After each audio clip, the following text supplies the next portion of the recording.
Welcome to Karman Co-Education, Strive to Excellence. तो आज हम लोग जो आगे बढ़ने वाले हैं वो बढ़ेंगे 1973 से लेकर के आगे तक का इतिहास हम देखेंगे। ठीक, तो 1973 में थोड़ा सा बदलाव सा हुआ।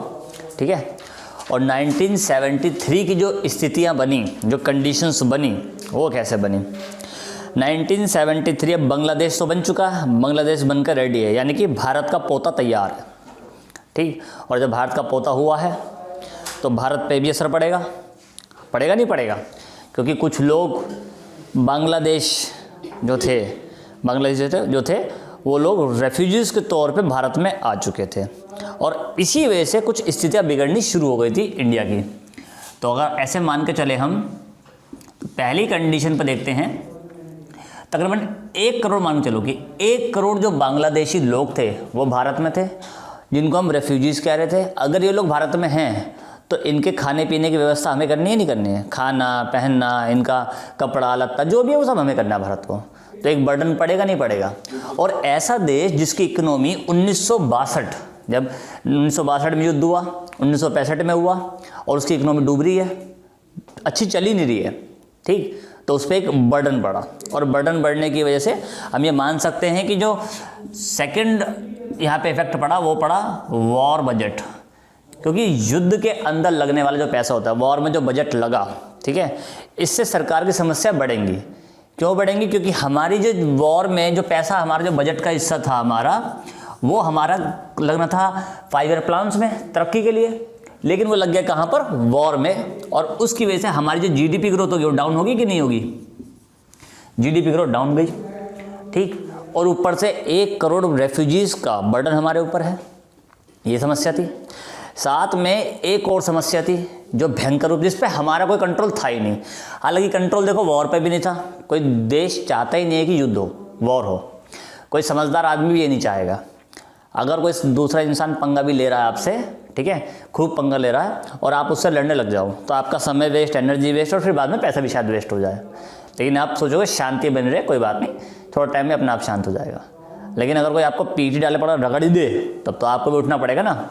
और यहाँ तो अभी देश आज़ाद हुआ है, तो और तो हो नहीं था, फिर ये हो गया। साथ में एक कंडीशन बनी, इंटरनेशनल लेवल पे ऑयल क्राइसिस हो गया। पूरे वर्ल्ड में क्या आ गया?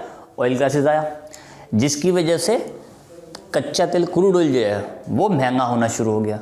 अब क्रूड ऑयल अगर महंगा होगा तो इंडिया में जो क्रूड ऑयल आएगा वही महंगा आएगा। और अगर एक प्राइस ऑयल का बढ़ जाए, अभी देख रहे हो हाल ही में ऑयल पे बढ़ा, और धमाधम हर चीज़ महंगी होनी शुरू हो गई, क्योंकि import, export, manufacturing hub, electricity, हर चीज़ हमारे उसमें पेट्रोल या डीजल पे निर्भर करती है। ठीक है, तो महंगाई तो बढ़ेगी। और एक समस्या और थी कि इसी दौरान हमारे देश में भयंकर अकाल भी पड़ा। ठीक है, खूब अकाल पड़ा, लाखों लोग मर गए, जिसको बोलते हैं सूखा पड़ना, वो पड़ा, और पूरे देश में पड़ा सूखा। जिसकी वजह से आप ये मान के चलो कि ये सूखा जो पड़ा था ना, जो लाल बहादुर शास्त्री थे हमारे, ठीक है, लाल बहादुर शास्त्री के समय से ही ऐसी स्थितियाँ बनी रही थी, क्योंकि 1964 से 1966 तक भी सूखा पड़ा था। तो लाल बहादुर शास्त्री ने एक टीम बनाई थी जो ग्रीन रेवोल्यूशन के लिए थी। उस टीम ने अपना काम करना शुरू किया। 3 लोग थे साउथ के जो उनको लिया था, जिसमें स्वामीनाथन हेड थे उनके। और जब उन टीम ने अपना काम कर दिया, लाल बहादुर शास्त्री तो जिंदा नहीं रहे, तो इंदिरा गांधी जब प्राइम मिनिस्टर बनी, तो उस टीम ने अपना जो रिसर्च थी उसको दिया, और फिर ग्रीन रेवोल्यूशन हमारे देश में लॉन्च हो गया। ठीक है, लेकिन सूखा और अकाल पड़ने की 2 वजह और भी थी इस समय पे, क्योंकि ये वाला जो हिस्सा एक तो ये था, और एक ये था ऑयल क्राइसिस हो जाना।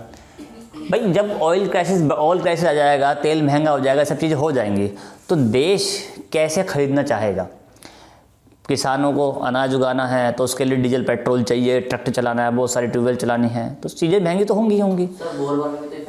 हाँ, बोर वाला भी इफेक्ट करेगा। दूसरा, एक बात बोली गई थी कि मैं गरीबी कम कर देंगे हम, गरीबी, पॉवर्टी की बात हुई, गरीबी कम कर देंगे, लेकिन गरीबी कम हुई, उल्टा बढ़ गई, गरीबी तो बढ़ गई। और आम जनता जो होती है, आम जनता को ये मान के चलो कि इस दौरान इस समय में देश की महंगाई 20% से ज़्यादा बढ़ चुकी थी। महंगाई की बात कर, मात्र महंगाई 20% बढ़ी। और आम जनता को तो मतलब नहीं होता ना कि आप युद्ध में फंसे हो, कि आप ऑयल क्राइसिस देख रहे हो या क्या देख रहे हो। उसे मतलब है महंगाई कैसे बढ़ी। और देश के मिडिल क्लास पे अगर महंगाई का फ़र्क पड़ा तो फिर देश किसी का नहीं है। वो तुरंत सोचेगा कि अच्छा तू मज़े ले रिया है, तू आम खा रिया है और हमें छिलके में नसीब नहीं हो रहे। ठीक है, उसको दिक्कत तो आएगी। सर ये डेटा अप्रॉक्स में है ना? सब डेटा अप्रॉक्स में होता है, ठीक है, लेकिन मैं ये कहूँगा जो इंदिरा गांधी के लिए डेटा है, ठीक है, वो लिया गया कैथरीन फ्रैंक ने जो बुक लिखी है उससे, और सबसे ज़्यादा ऑथेंटिकेट डेटा कैथरीन फ्रैंक का ही माना गया है इंदिरा गांधी के लिए। ठीक, तो उस डेटा को मैं कहूँगी वो तो ऑथेंटिकेट, हम अगर कैथरीन फ्रैंक को ऑथेंटिकेट मानते तो उसका हम ऑथेंटिकेट मान सकते हैं। ठीक, अब इन सब चीज़ों में एक और हड़ताल भी हुई। हड़तालें कैसे हुई? जो यूनिवर्सिटीज़ थी, महंगाई से कंट्रोल पाने के लिए, निजात पाने के लिए यूनिवर्सिटीज़ में दाम बढ़ा दिए, हल्की सी फीस इंक्रीज कर दी। और आपको पता हो जैसे होता है ना यूनिवर्सिटी में मेस होती है, ठीक है, किचन विचन जो उनका खाना वाना होता है बच्चों का, उसमें थोड़ा सा वृद्धि कर दी। जैसे भी हाल ही में देखना आपने JNU में हुई थी कि छोटा सा अमाउंट बढ़ा दिया। JNU वाले सड़क पर उतर आए कि तुम ऐसे कैसे बढ़ा सकते हो। उस दौरान बढ़ाया गया तो वो भी सड़क पर उतर आए कि तुम ऐसे कैसे कर सकते हो हमारे साथ, फीस वापस लो। यूनिवर्सिटी के स्टूडेंट हड़ताल पे आ गए। यूपी में तो PSC जो थी, जो सैनिक ये था, उसमें तो विद्रोह हो गया बहुत बड़ा, आर्मी बुलानी पड़ी उसे कंट्रोल करने के लिए। तो मोरारजी बहुत जो क्या कहते हैं, जो महंगाई थी, यानी कि ये सारी स्थितियाँ बनी, इन स्थितियों ने सरकार को तो हिला दिया और सरकार बुरी तरह हिली भी। और इसका फ़ायदा आगे चल के 1973 का फ़ायदा 1974 में दिखाई दिया। और क्या दिखाई दिया उसको समझो अब। यहाँ से यानी कि इन पॉइंट की वजह से देश में शुरू हुए आंदोलन और भयंकर रूप वाले आंदोलन, जिन आंदोलनों की वजह से असल में ज़रूरत पड़ी इमरजेंसी लगाने की। ठीक है, तो क्लियर कर दिए। अब समझो आंदोलन क्या थे।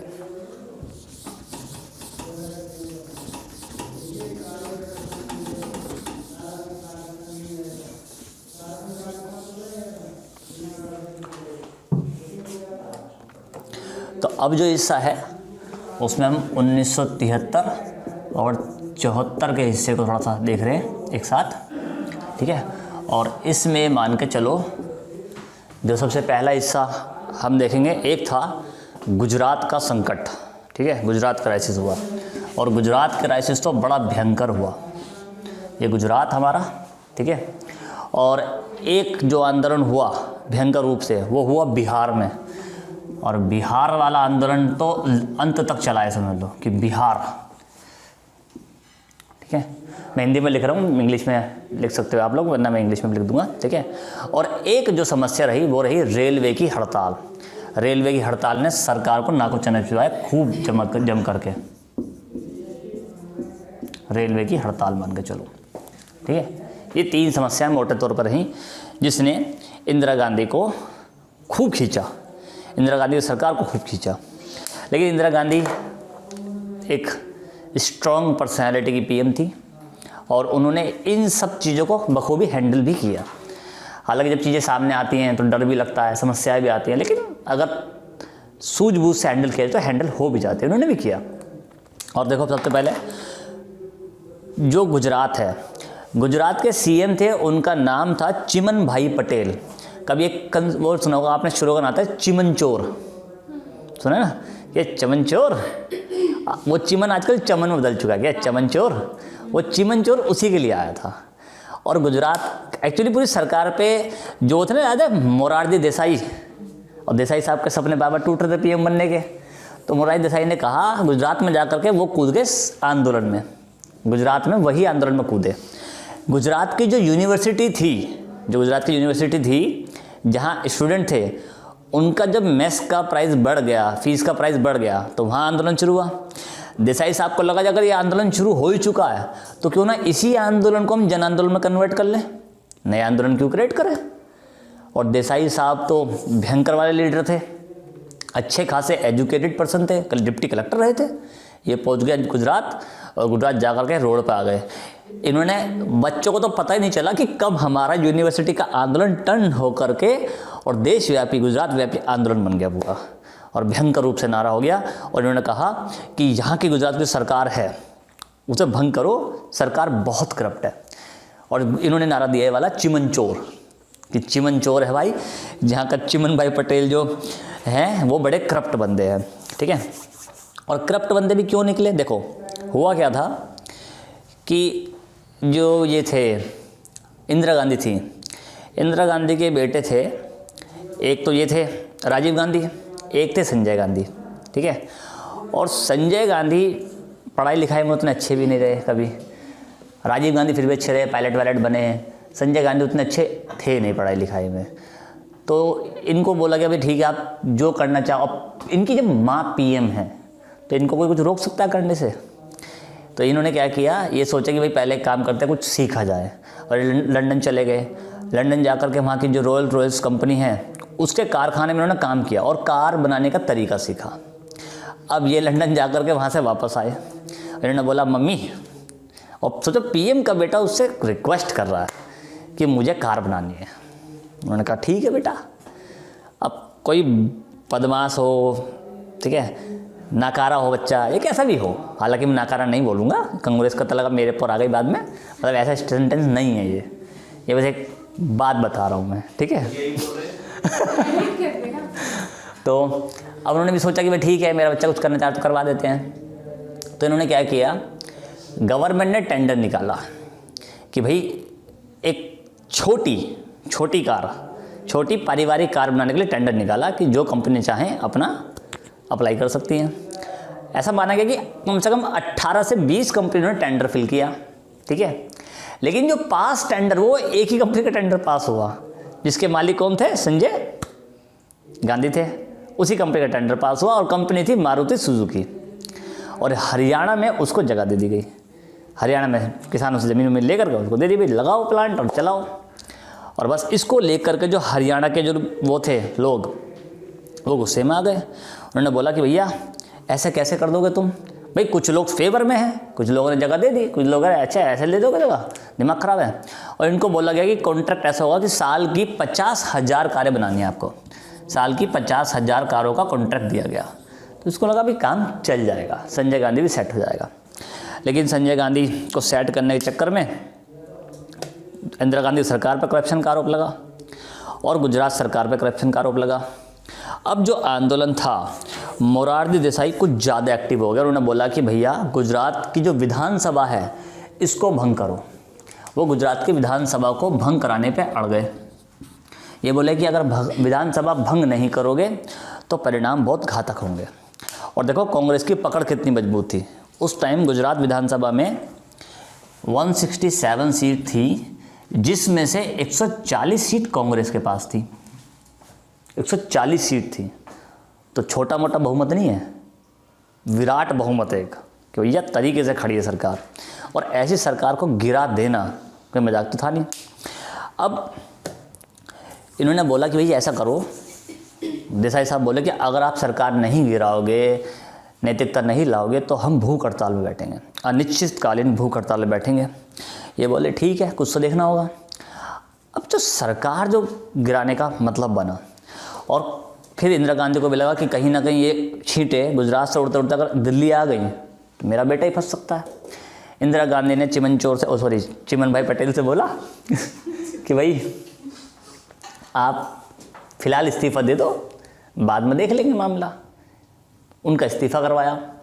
तो सीएम का इस्तीफ़ा तो यहाँ पे ले लिया कि सीएम ने यहाँ पे दे दिया अपना रेजिग्नेशन, इनका इस्तीफ़ा तो किस तरह करवा लिया। अब ये लगा कि थोड़े टाइम में कोई और सीएम बना करके काम चल जाएगा। लेकिन देसाई साहब भी खेले खिलाए थे, पढ़ लिखे तो वो भी थे, वो बढ़ गए कि भैया ना, इस्तीफ़ा हुआ है ठीक है, लेकिन पूरी विधानसभा ही भंग करो। और जब इंदिरा गांधी ने बात नहीं मानी कि ना विधानसभा तो भंग नहीं होगी, तो इन्होंने क्या पैतरा अपनाया, यूनिवर्सिटी के जो स्टूडेंट थे वो और खुद देसाई साहब के लोग, ये हाँ, लेकिन सीएम इस्तीफा दे देता तो विधानसभा तो वैसे ही भंग हो जाती है। सीएम इस्तीफा देगा तो विधानसभा भंग नहीं होती, ठीक है। सीएम या पीएम के वो कहेगा भी मैं अपने पर्सनल पोस्ट से, वो अपनी एमएलए की पोस्ट से इस्तीफा दे रहा है ना कि मैं एमएलए नहीं हूँ, ठीक है, तो वो विधानसभा भंग नहीं होगी। अब इन्होंने क्या काम किया, उन्होंने थोड़ी कहा कि मेरे मंत्रालय को भी खत्म कर दो, वो सब वो कह नहीं रहे, उन्होंने अपना इस्तीफा दे दिया। लेकिन सर वो तो देते ही मंत्रालय खत्म हो जाते हैं ना। मंत्रालय खत्म हो जाता है, लेकिन जो सर पीएम के जो एमएलए हैं उन्होंने सरकार से इस्तीफा दिया कि हम जो हमारी मिनिस्ट्री की पोस्ट है मुझसे इस्तीफा दे रहे हैं। एमएलए तो ही मैं हूँ ना, एमएलए की पोस्ट थोड़ी इस्तीफा दे रहे हैं, तो एमएलए मिलकर सरकार बना सकते हैं वापस से एक और, ठीक है। तो ये उन्होंने सिस्टम खेला। तो देसाई साहब समझदार थे, उन्होंने क्या किया कि सारे स्टूडेंटों को भड़काया कि बेला ऐसे काम नहीं चलेगा, एमएलए का भी इस्तीफा कराओ। और स्टूडेंट और देसाई साहब के लोग मिल करके जा करके एमएलए के घरों में घुस गए। कई लोगों को खबर आई कि खूब पीटा पकड़ के, जैसे इस्तीफा लिखवाया ज़बरदस्ती। ऐसा माना गया तकरीबन 90 से 95 कैंडिडेट ऐसे थे जिनको पीट के इस्तीफा लिखवा लिया इन्होंने।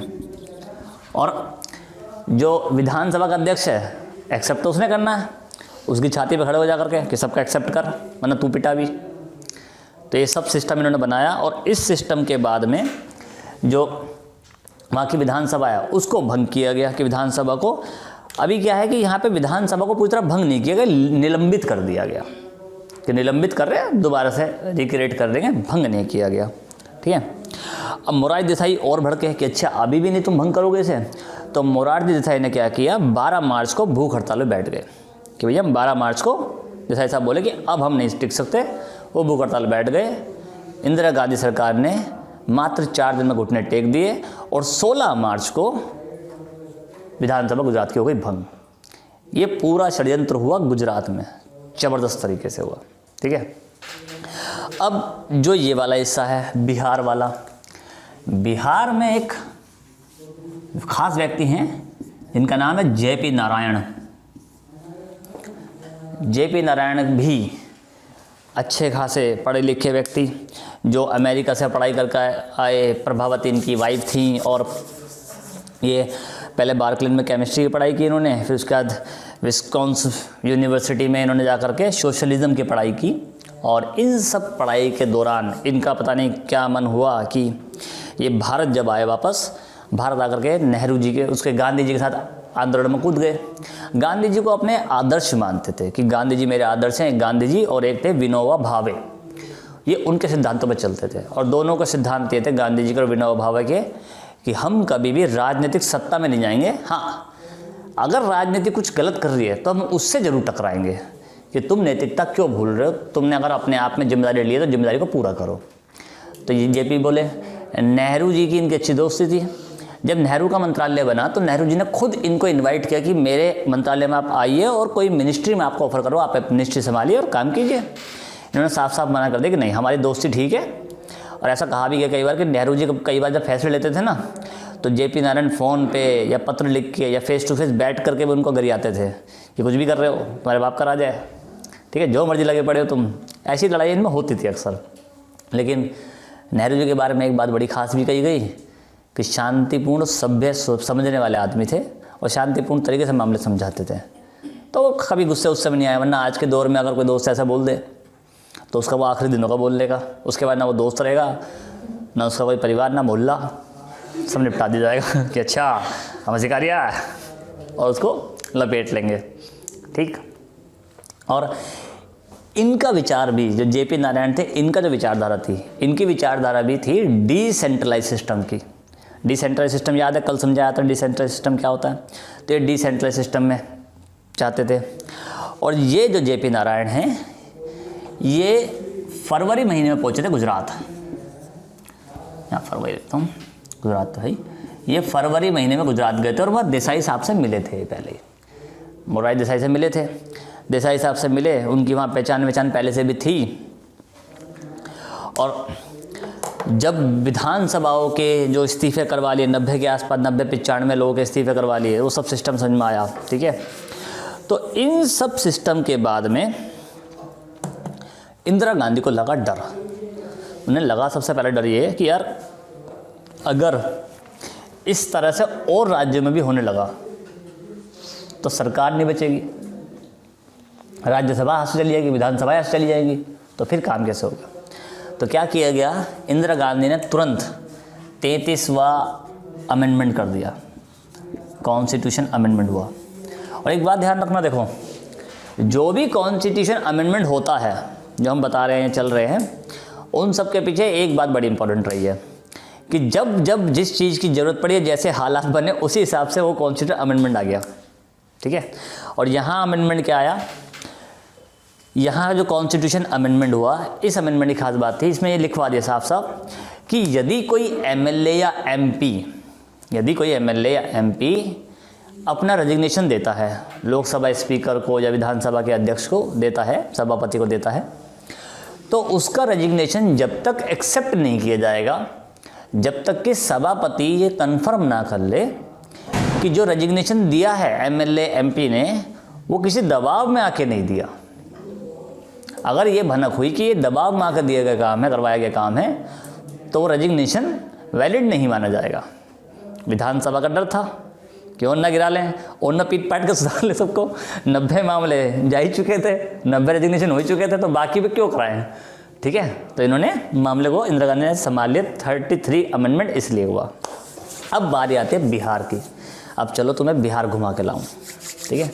चलो लाठी वो है ना, बाटी चोखा और लिट्टी चोखा, और हमारी एक मेंबर तो बिहार जाने ही वाली है, मुबारक हो। जब बिहार जाओ तो वहाँ JP नारायण के बारे में और रिसर्च करना और हमें बताना करके, ठीक है। हमसे जितनी हो सकी हमने की, ठीक।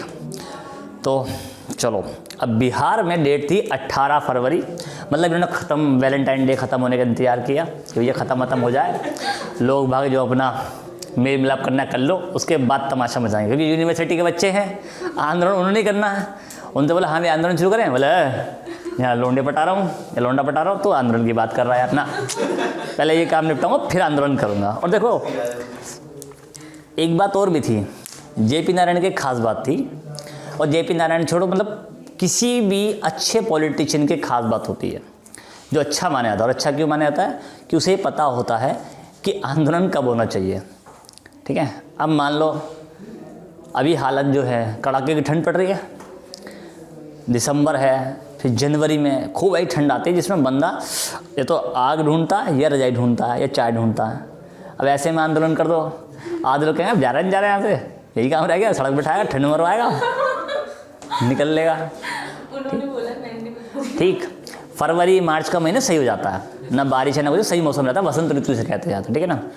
लेकिन इसके बाद देखो तो फिर बारिश पड़ रही है या कड़ाके की गर्मी पड़ेगी, और गर्मी में इंसान ढूंढने का छाँव वाँव कह दिया तो सड़क पर वो आएगा या तपती सड़क पर बैठेगा, वो बैठेगा तो नीचे दिक्कत होगी बैठने में, खड़ा भी नहीं सकता वो, तो ऊपर से भी दिक्कत है नीचे से भी दिक्कत है, भैया ना हमसे ना हो पाएगा, फिर निकल लेगा। तो हमेशा एक ऐसा समय ढूंढ आता है, ना बारिश हो, ना बहुत ज़्यादा सर्दी हो, ना बहुत ज़्यादा गर्मी हो। आंदोलन ऐसे समय में हुए हैं जितने भी हुए हैं, ठीक है। तो कभी कोई आंदोलन पूछा भी जाए तो उसमें ध्यान रखना कि समय ऐसा डिसाइड हुआ होगा हमेशा जो हर क्लाइमेट के हिसाब से सही बैठे, बंदे खुशी खुशी गए, चलो ठीक है चाय नहीं भी मिलेगी सर्दी में चल जाए काम, कम से कम आंखें निखार तो लें। और फरवरी में 18 फरवरी को हो रहा है, तो सारे अपना जो जैसा पटाना था टूटना सब हो चुका था, ठीक है। तो यहाँ आंदोलन इन्होंने स्टार्ट किया कि भैया हम आंदोलन स्टार्ट करेंगे। और जो आंदोलन स्टार्ट किया, एक संगठन था जिसका नाम था बिहार छात्र संघर्ष समिति। बिहार छात्र संघर्ष समिति बनी और इसमें यूनिवर्सिटी के सभी स्टूडेंट शामिल हो गए। बिहार छात्र संघर्ष समिति, सारे यूनिवर्सिटी के स्टूडेंट इसमें शामिल हो गए। और इन्होंने बोला कि भैया ठीक है। और इसमें देखो स्टूडेंट के अलावा कौन कौन से बड़े इंपॉर्टेंट जो लीडर्स हैं वो शामिल हुए, तो नाम लिख लेना। एक नाम सबसे पहले जो आता है उनका नाम है लालू प्रसाद यादव। लालू प्रसाद यादव अध्यक्ष बने सबकी सहमति से यहाँ पे, ठीक है। लालू प्रसाद यादव, और यहीं से समझ लो कि लालू प्रसाद यादव का एक पॉलिटिकल जीवन शुरू हुआ और बड़ा बेहतरीन जो चलाया उन्होंने। एक थे सुशील कुमार मोदी। सुशील कुमार मोदी जो आज बिहार के डेप्यूटी CM है, वही हैं जो आज बिहार के डेप्यूटी CM है, सुशील कुमार मोदी वो थे। एक थे रामविलास पासवान, नाम सुना होगा बहुत ज़रूरी, ठीक है, रामविलास पासवान, ये भी बिहार से थे। एक थे सैयद शहाबुद्दीन।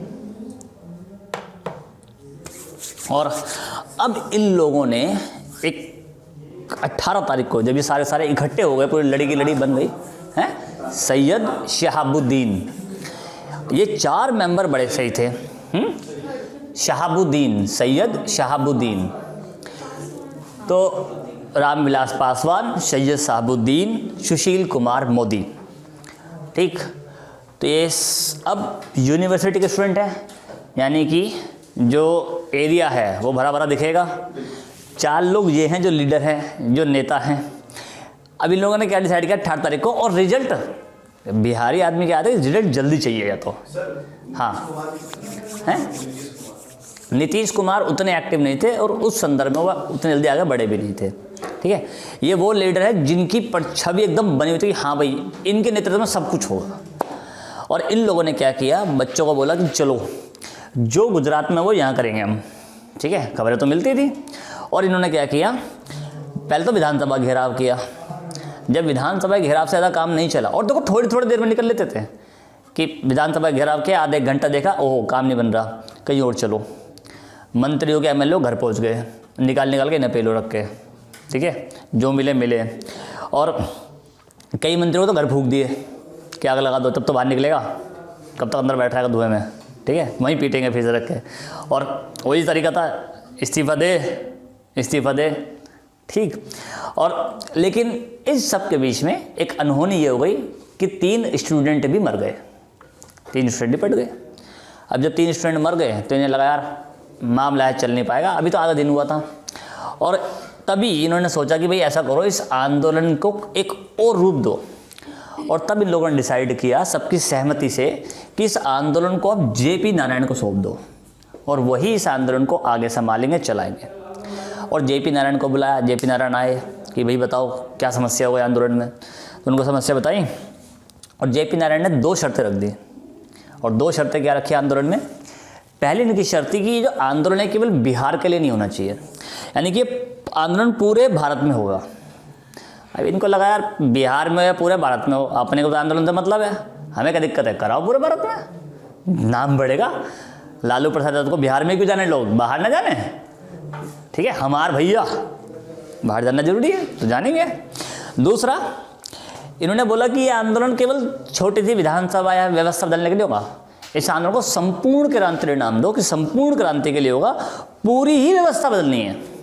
ये जो व्यवस्था चल रही है सरकार है, पूरी सिस्टम बदलो इसका, किससे ख़त्म करो इसका। जैसे कभी अन्ना हजारे बैठे थे कि नहीं मतलब बदलो, हाँ, और देखो सिस्टम बदल के कितना अच्छा सिस्टम ले लिया हमने।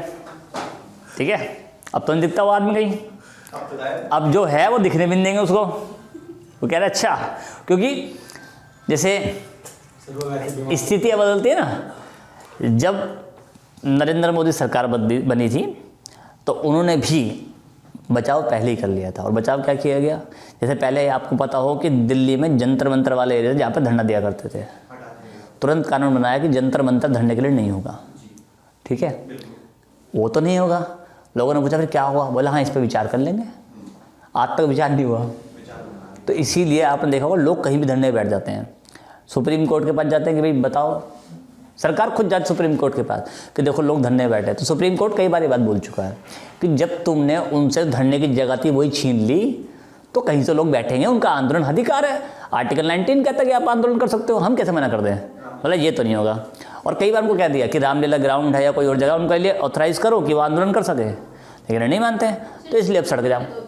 क्या क्या कहाँ पे अलाउड नहीं है वहाँ करे तो उठा ले कब का।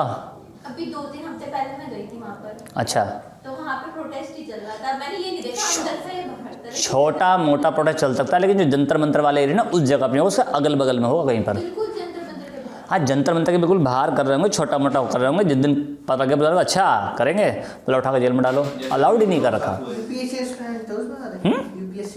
फिर तो कुछ नहीं होगा, कतई ना हो,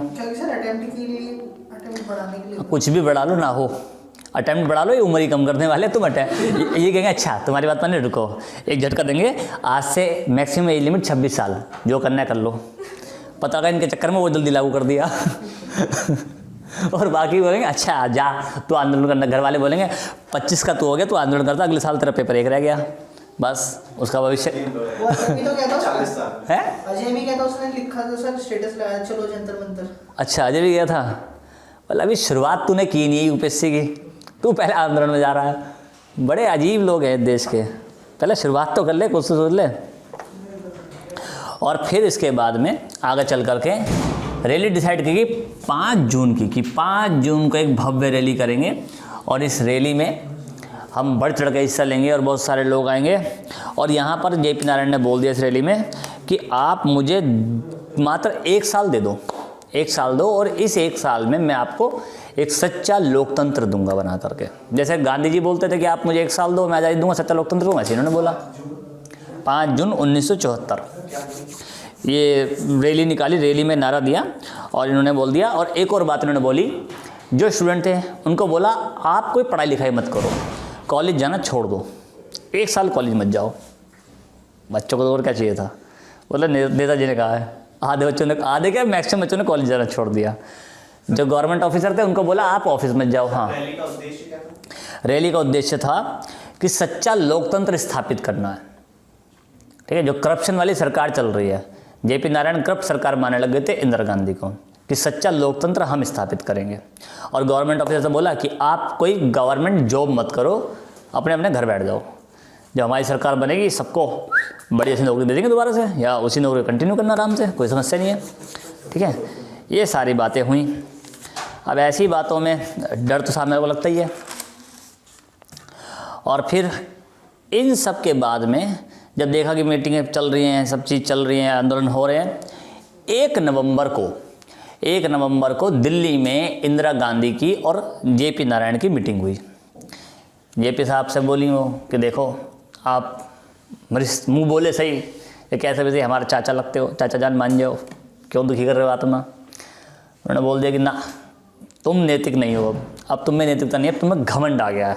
और जो भी इनके बीच में बात हुई होगी, मामला नहीं बन पाया।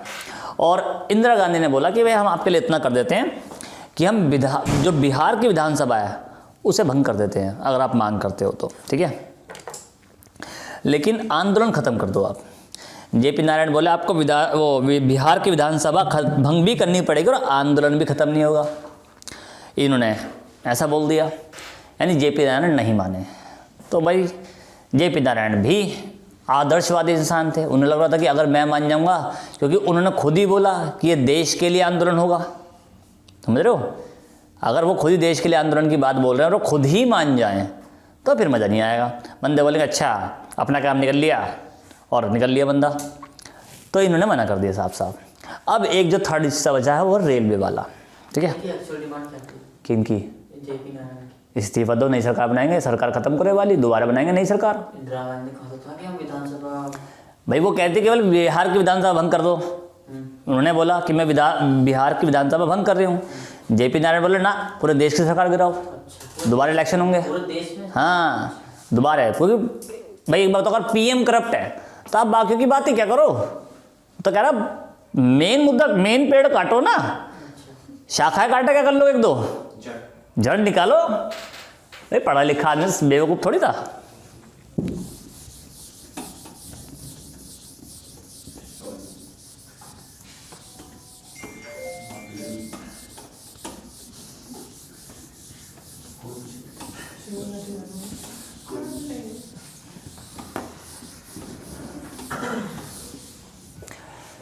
अब जो मुद्दा आया हुआ है रेलवे स्ट्राइक का,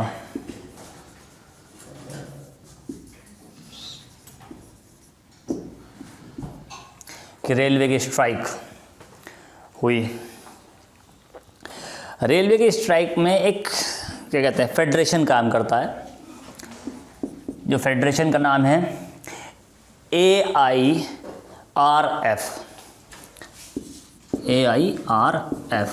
all India railway man federation, all India railway man federation इसकी फुल फॉर्म है, ठीक है, रेलवे मैन फेडरेशन। और इसके जो चेयरमैन बने हुए थे, हाँ, all India railway man federation, हाँ रेलवे मैन, ठीक है, all India railway man federation. इसके चेयरमैन बने हुए थे जॉर्ज फडणवीस, याद है वो जो इंदिरा गांधी के खिलाफ इलेक्शन लड़े थे, ठीक है, जॉर्ज फडणवीस इसके चेयरमैन थे, अध्यक्ष थे। और जॉर्ज फडणवीस का नाम वैसे भी रेलवे के इतिहास में बड़े ही बढ़िया तरीके से लिया जाता है, क्योंकि इनकी वजह से कई सारी स्कीम रेलवे में शुरू करवाई, जिनमें एक स्कीम थी PLB, और PLB का मतलब होता है productivity linked bonus, productivity linked bonus. और यहाँ जो हड़ताल या स्ट्राइक का मामला था वो क्यों बना वो भी समझो। लिंक्ड बोनस, हड़ताल का मामला क्यों आया रेलवे में? रेलवे में एक पोस्ट आपने सुनी होगी, इसको बोलते हैं आप लोको पायलट। लोकोमोटिव स्टाफ भी होता है, एक लोको पायलट भी होता है, ठीक है। तो ये लोकोमोटिव स्टाफ था। सर ये PLB था क्या? PLB था, जैसे जो रेलवे कर्मचारी काम करते हैं ना, तो रेलवे कर्मचारी की जो प्रोडक्टिविटी बनेगी, ठीक है, उसके ऊपर उनको बोनस मिलना चाहिए सैलरी पे, जो बोनस वो देने रहती है। अब देखो प्रोडक्टिविटी कैसे निकाली जाएगी वो समझो।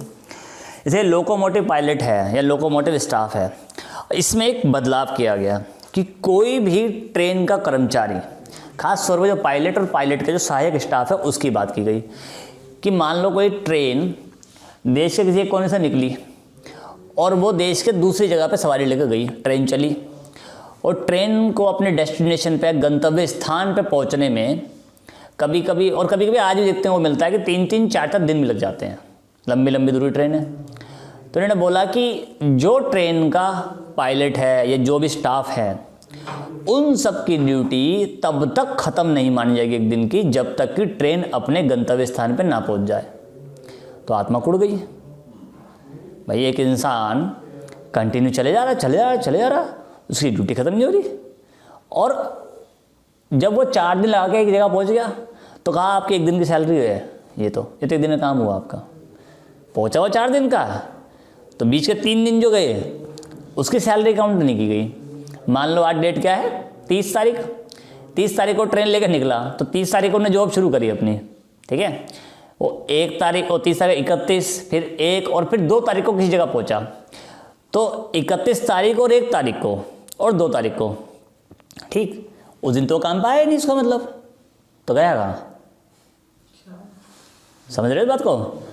उसकी ड्यूटी ये 3 दिन की मिला के 1 दिन बन जाएगी। आपने तो काम इस दिन इस तारीख शुरू किया ना, यानी कि आप काम तो कंटिन्यू कर रहे हो, लेकिन उसकी अकाउंटेबिलिटी नहीं है, उसका कोई काउंटिंग नहीं हो रही है। ये सिस्टम बना दिया था गवर्नमेंट ने, तो लोगों को गुस्सा आने लगा। कई लोग तो ट्रेन से छोड़ के भाग गए आधे में ही, कि रास्ते में ट्रेन खड़ी कर दी, भाड़ में मैं जा रहा हूँ घर, ऐसे भागे, ठीक। इस बात को लेकर के ट्रेन कर्मचारियों ने कर दी हड़ताल, और ये हड़ताल चली थी 8 से लेकर के 27 मई तक। ये हड़ताल चली, 8 मई से शुरुआत हुई, और ये लगा लो कि तकरीबन 70% रेलवे के जो कर्मचारी थे उन्होंने काम करना बंद कर दिया। लॉकडाउन में देखा ना कैसी रेलवे की हालत एकदम ठप, मामला शांत।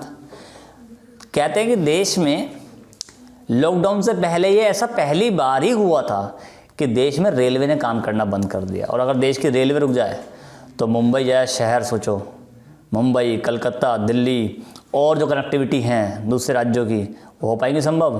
कितना काम रुक जाएगा। तो एक काम ठप पड़ गया बिल्कुल। इंदिरा गांधी को लगा भाई ये तो बड़ी गड़बड़ हो जाएगी।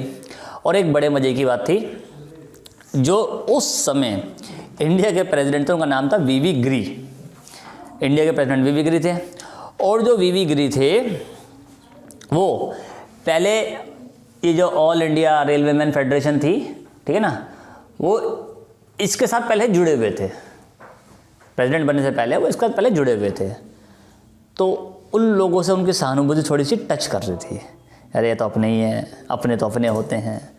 और किसी सरकार का प्रेसिडेंट किसी और से सहानुभूति रखे तो सरकार को गुस्सा नहीं आएगा कि तेरे को देख लूँगी बाद में, तो मैं देख ही लूँगी, ठीक है। और इंदिरा गांधी जैसी जो पीएम है उनको गुस्सा आया, तो इंदिरा गांधी ने कई कठोर कदम भी उठाए और 27 मई तक ये हड़ताल भी ख़त्म करवा दी।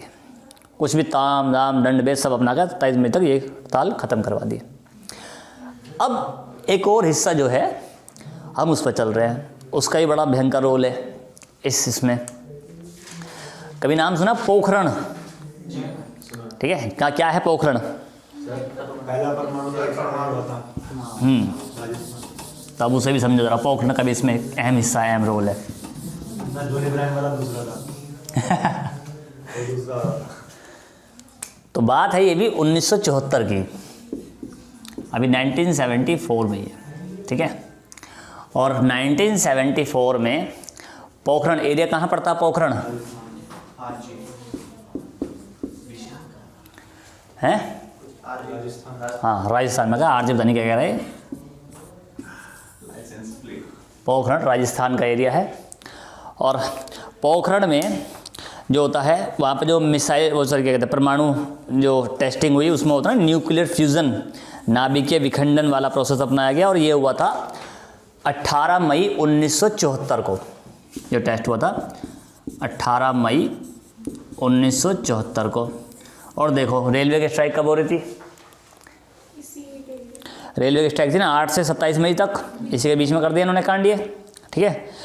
तो और इस दिन पड़ी थी बुद्ध पूर्णिमा, जिसके वजह से इसका नाम रखा गया था ऑफिस का नाम क्या? स्माइलिंग बुद्धा, मुस्कुराता हुआ बुद्धा। बुद्ध पूर्णिमा थी इस दिन, ठीक है। और इसके पीछे का बैकग्राउंड समझ लो, जो न्यूक्लियर फ्यूज़न हुआ या पोखरण या फिर जो भी टेस्टिंग की गई, असल में जो टेस्टिंग थी इसकी जो नींव रखी थी वो नींव रखने वाले नेहरू थे। और कैसे रखी गई? 1944 में, अभी तक देश आज़ाद भी नहीं हुआ था हमारा, ठीक है। और जो नेहरू थे, नेहरू जी बड़े चिंतित थे दुनिया को देख कर कि दुनिया कामयाबी के शिखर पर पहुंच रही है, ठीक है। और कहीं ना कहीं ये हो सकता है कि कभी कोई, देखो हम ये उम्मीद कर सकते हैं कि हमारा पड़ोसी, हमारा रिश्तेदार या हमारा दोस्त हमारा साथ देगा, उम्मीद तो कर सकते हैं, लेकिन क्या पता ना दे, जबरदस्त थोड़ी कर सकते हैं। कितनी सैंडी हो गई यार, एकदम सर नहीं देते, बहुत खून के आंसू रहते, कम वक्त है। हाँ, इनको तो लग रहा है ये तो वो उनमें से हैं कि अपनी शादी में सोच के बैठे मासी आएंगी 5,000 एक देंगे लिफाफे में, निकलेंगे 2100 रुपये। बोले मौसी बोलते 5,000 एक होंगे, कहाँ चले गए तुमने? 501 ठीक है, तो रिश्तेदार ही होते हैं।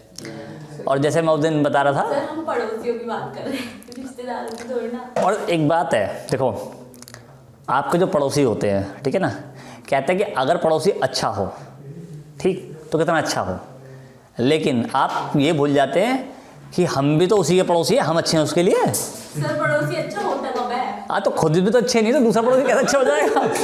क्वेश्चन भाई, आप भी तो उसके पड़ोसी हो, वो भी आपको ये सोच रहा है। है पर दूसरा नहीं है। वाह, मतलब अपने आप को सर्टिफिकेट देना। जैसे इनमें बीजेपी वाली क्वालिटी है, क्या हुआ? हम तो राष्ट्रवादी हैं ही, अपना बताओ। एक्सपीरियंस छोड़ ले। ठीक है ना, हाँ, ये बीजेपी वाले हैं, हम तो राष्ट्रवादी हैं ही, क्यों? हम तो बीजेपी के हैं। आप सुनाओ, आपको ना हम भी राष्ट्रवादी हैं। हम मोदी करेंगे। हाँ। यूपी में सीएम के इलेक्शन और मोदी जी इलेक्शन लड़ने आ रहे हैं। खैर, तो सर ये हो क्या रहा है? कुछ नहीं, बस इनके मोहल्ले में डायरेक्ट बर्फ गिर रही है, ये यहीं बैठ बैठे स्नोफॉल का आनंद ले रहे हैं। फीलिंग सी आ रही है। मुझे समझ नहीं आ रहा है कि पल्लवी इनके बीच में सर्वाइव कैसे कर पा रही है। और जबकि हाँ, सही नहीं, जबकि वहाँ की छींटें मिल रहा, आगे भी दिखाई दे रही हैं कुछ, ढक के इग्लू की तरह। उनको ठंडी लग रही होगी ना फिर। हाँ, वैसे भी 2 टोपे लगा रखे हैं। 2 टोपे? चींटे याद आ गए। ओ भाई मैंने कहा था कि आज का मुद्दा ठीक से समझना है, तो थोड़ा अंदर जा रहा कुछ, ये ज़्यादा कवरेज है और कह रहा मुद्दा क्यों कहाँ से घुसूँ, तो दिक्कत ना हो जाए। खैर, अब एक तो कामयाबी है, यहाँ पे एक है नेहरू जी,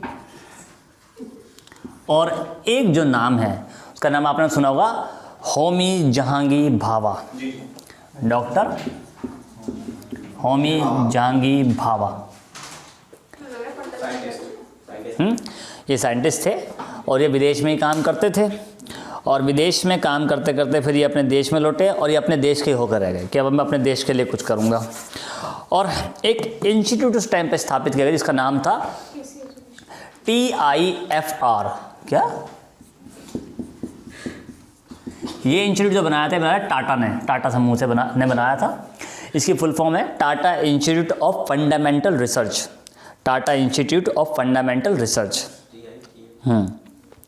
और जमशेद टाटा जो थे उन्होंने सपोर्ट किया था इंस्टीट्यूट को बनाने में, और इसके जो फाउंडर थे वो थे होमी भाभा। उन्होंने ये इसकी नींव रखवाई थी कि भाई ऐसा एक इंस्टीट्यूट होना चाहिए हमारे पास। और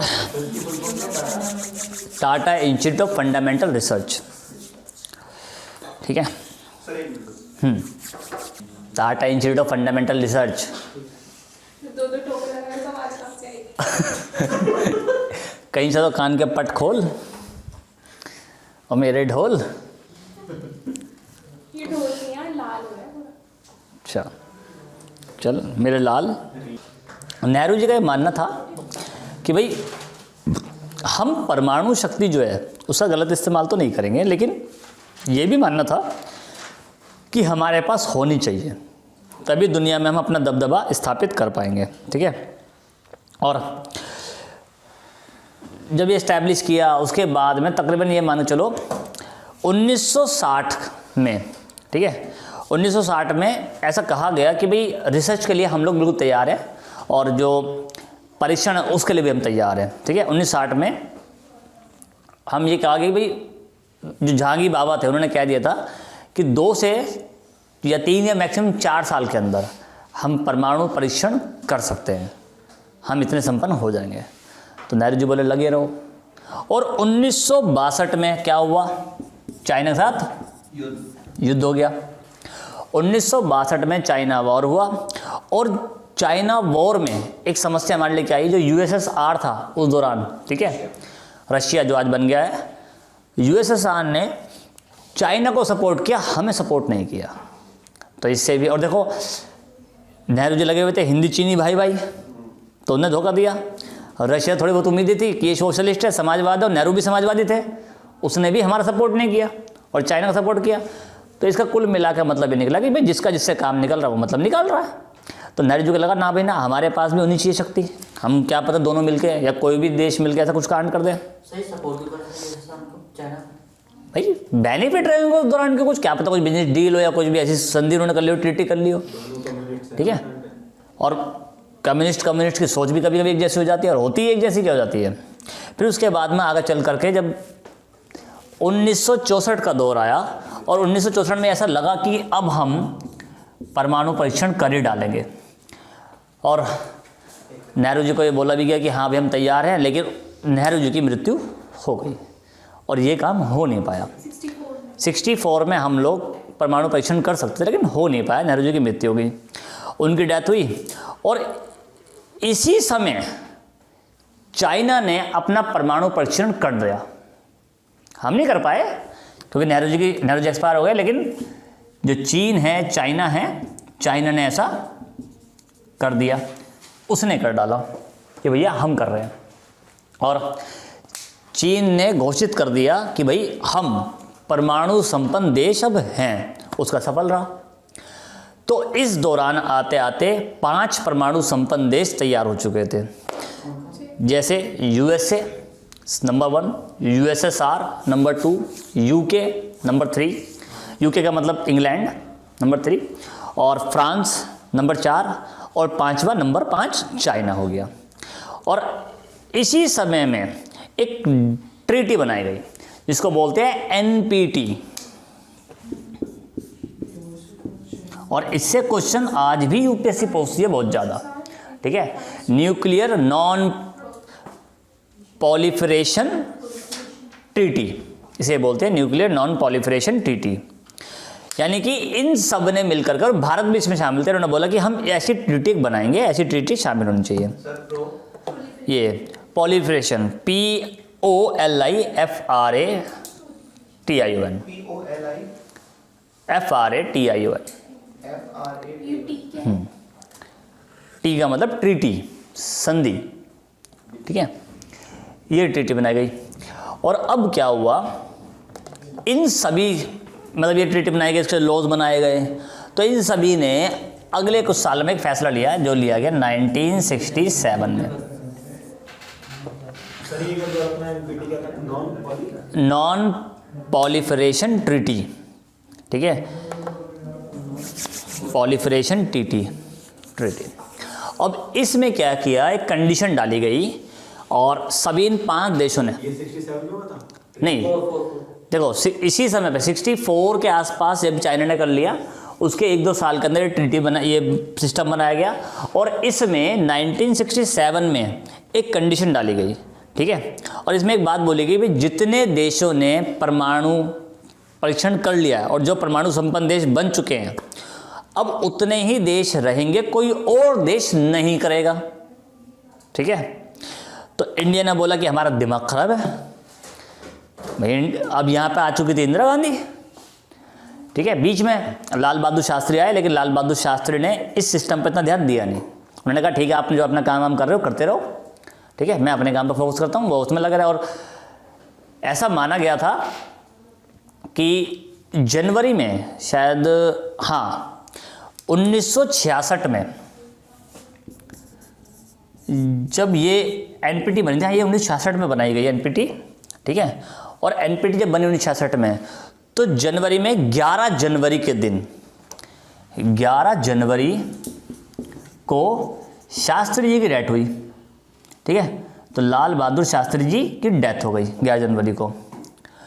और उसके बाद क्योंकि शास्त्री जी थोड़ा सा ये थे कि एक्टिव, कि जैसे ही ये उसका वॉर वाला ख़त्म हुआ, ताशगंज में हुए कि समझौता करके लौटूंगा, और समझौता करके लौटने के बाद इस पे काम करो फटाफट से, ठीक है। और परीक्षण शायद इंडिया करने ही वाला था, और उसी के मतलब शास्त्री को ताशगंज में ही निपटा दिया गया। और उसके बाद 24 जनवरी को 24 जनवरी की डेट है,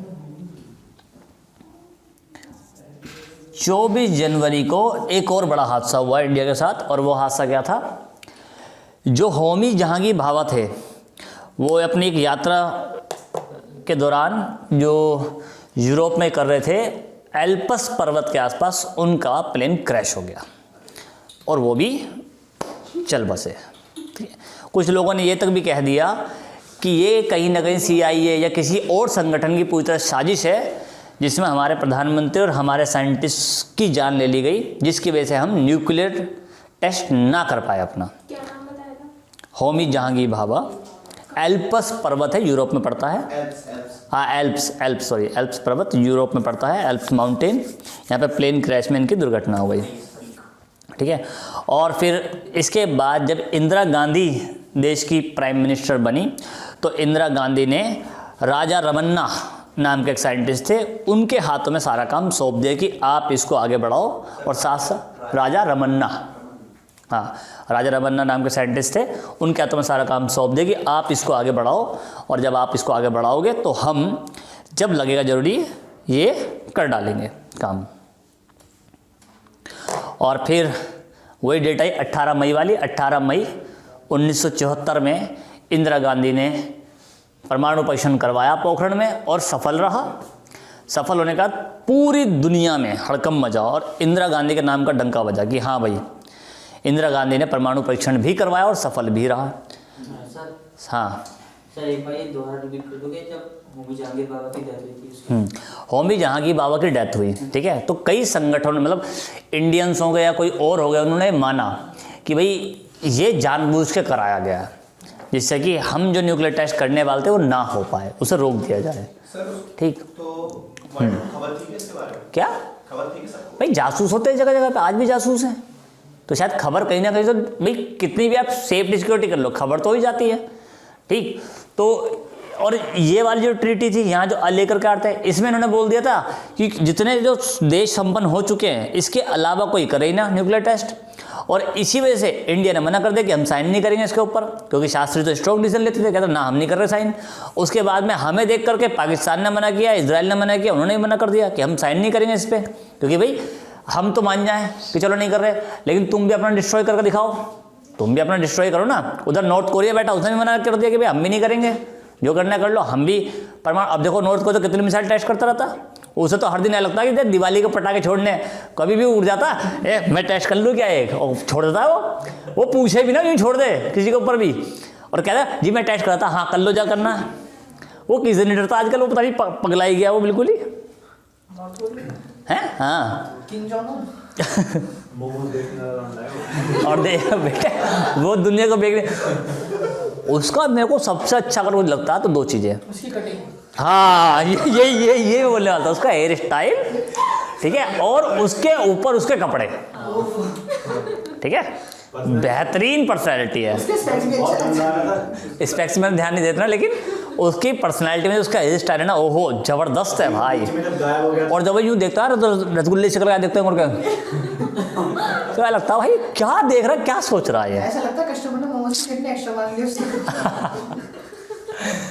एक बार तो ये होता है कि इतना खतरनाक आदमी है जो होता है ना, वो ये कॉमनवेल्थ गेम हुए थे, तो इनके यहाँ के जो एथलीट हैं वो कई गेम में हार गए, तो उन्हें कहते देश से बाहर निकालो, इन्हें अंदर नहीं घुसने देना इन्हें। हाँ साहब कहते हैं अंदर नहीं, बेइज्जती करके आओ मेरी, अंदर नहीं आओगे। उनके हाथ में थोड़ी- और जो अंदर घुस गए उन्हें इस वजह से पिटवाया, पहले तुम गोल्ड क्यों नहीं लाए, सिल्वर, और वो कैसे लिया है तुम ब्रॉन्ज, उन्हें पिटवाया। सर कोरोना पेशेंट को डायरेक्ट मार दिया था। हाँ सर याद है इसमें चाचा को तो इसका अलावा तो हाँ ये बहुत खतरनाक आदमी है। कुछ वहाँ की पब्लिक से ऐड रहती है, इसने क्या दिया, अगर ये ड्रेस कोड होगी तो वो होगी।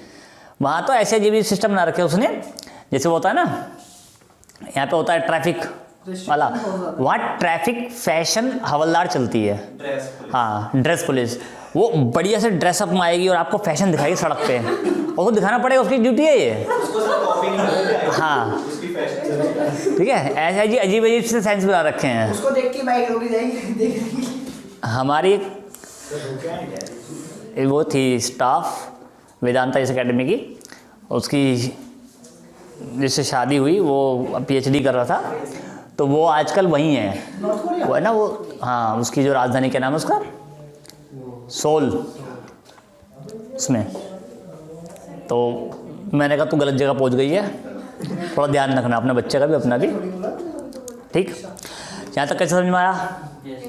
अब बात करते हैं आगे चल करके, तो 1974 में होने वाले थे प्रेसिडेंट इलेक्शन भी, उसको भी जरा देख लो।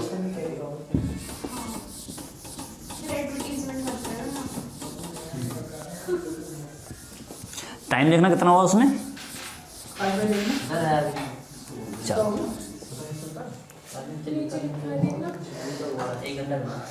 कितने हो गए? अब 74 में ही 24 अगस्त प्रेसिडेंट इलेक्शन डेट,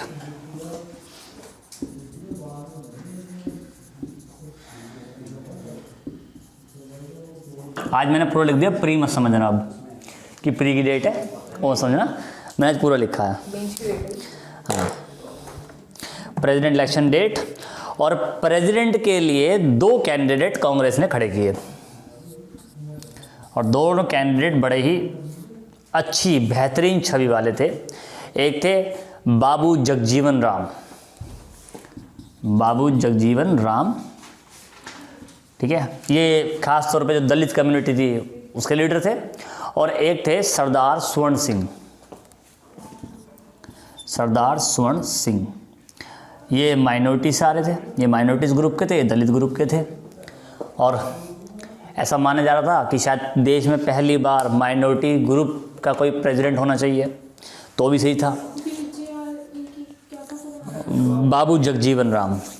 और ऐसा माना भी ये भी जा रहा था कि शायद देश में पहली बार कोई दलित कम्युनिटी का इंसान प्रेसिडेंट बन जाए, लेकिन इंदिरा गांधी के मन में तो कुछ और ही चल रहा था। सर दूसरे वाले किससे थे? ये दलित कम्युनिटी से थे, ये माइनॉरिटी हो गए, पंजाबी थे, सरदार थे, तो माइनॉरिटीज़ कम्युनिटी हो गई है। और इंदिरा गांधी के मन में चल रहा था कुछ और, हैं सरदार स्वर्ण सिंह हैं, हाँ स्वर्ण सिंह कमेटी बनी थी वही। तो अब इंदिरा गांधी के मन में क्वेश्चन था कि ये दोनों ही ऐसे बंदे हैं जो हाईली एजुकेटेड तो है, लेकिन पक्का नहीं है कि इंदिरा गांधी को उतना सुने, और इंदिरा गांधी का जरूरत है एक ऐसे प्रेसिडेंट की जो उनकी हर बात सुने और समझे और उनके फेवर में रहे। मेन मुद्दा था फेवर में होना, और फेवर में होने के लिए क्या चाहिए था, पहली बात तो प्रेसिडेंट थोड़ा सा विनम्र हो, ठीक है, अगर विनम्र ना हो, थोड़ा सा दबाव में ना रहे तो खुल के जिएगा फिर, और जीने नहीं देगा इंदिरा गांधी को, ये समस्या थी। दूसरा, उसका कोई अपना खुद का जन आधार ना हो, क्योंकि जिसके पीछे जनता होगी वो प्रेसिडेंट भी तो हिला सकता है सबको, तो वो समस्या जहाँ ज़्यादा थी कि भैया अगर कोई पीछे जन आधार हुआ तो ये समस्या खड़ी कर देगा हमारे लिए। एक वो ये चाहती थी कि माइनॉरिटीज से ही हो किसी न किसी, हालांकि ये फुलफ़िल कर रहे थे माइनॉरिटीज़ वाली कम्युनिटी उसको, लेकिन बाकी के 2 इनमें पॉइंट जो थे वो फुलफ़िल नहीं हो रहे थे, तो माइनॉरिटीज़ का उन्होंने समझा। दूसरा उन्होंने सोचा कि इस बार जो प्रेसिडेंट होना चाहिए वो नॉर्थ ईस्ट से होना चाहिए, क्योंकि वो असम वाला एरिया वो सब प्रॉब्लम में चल रहा था पहले से ही बांग्लादेश की वजह से, तो इन्होंने सोचा कि यहाँ से ले लेते तो शायद इनको थोड़ी शांति मिल जाए। और ये चारों पांचों जो क्वालिटी इन्होंने सोची ये एक आदमी में थी जिसका नाम था फ़खरुद्दीन अली अहमद। और फ़खरुद्दीन अली अहमद असम से थे और मुस्लिम थे तो माइनॉरिटीज़ हो गए, प्रोफेसर आदमी तो सभ्य हो गए, ठीक है। ये सारी चीज़, और अपना कोई जनाधार उनका था नहीं, क्योंकि उधर की तरफ कुछ खास एक्टिविटी इलेक्शन की सब देखी नहीं आती थी, तो इन सब क्वालिटी को देखते हुए फ़खरुद्दीन अली अहमद को ये ले आए और ला करके इन्होंने प्रेसिडेंट के तौर पे नियुक्त किया। हाँ।